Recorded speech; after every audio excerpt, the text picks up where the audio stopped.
Our Michelle Maluske sat in and listened to those arguments and joins us now with more on this tonight. Michelle.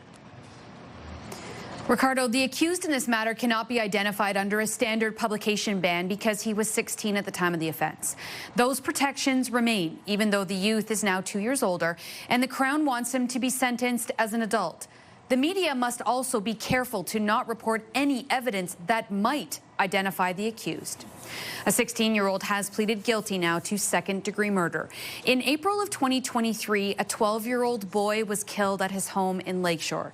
In a videotaped statement to the OPP, the youth told police he was, quote, disconnected from his emotions his entire life and he had no feelings after the murder. He declined numerous offers to speak with his parents, telling the police they would probably just yell at him for what he had done. The youth said there was not one thing that prompted him to attack his brother. He didn't research anything online, didn't have any social media accounts, and the youth says he never played violent video games.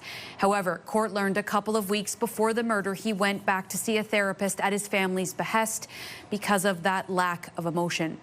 The youth calmly articulated his actions to the police in that statement, admitting he tried to light his brother on fire before beating him with a baseball bat.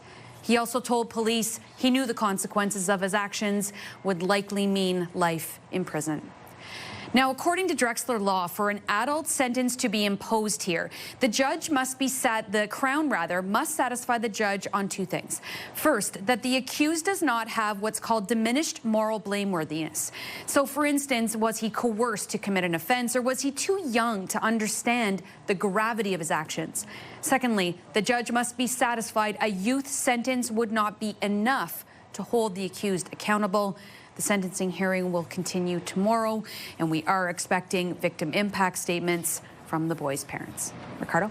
I'll expect that to be an emotional day in court. Okay, Michelle Maluske tonight. Thank you for that report.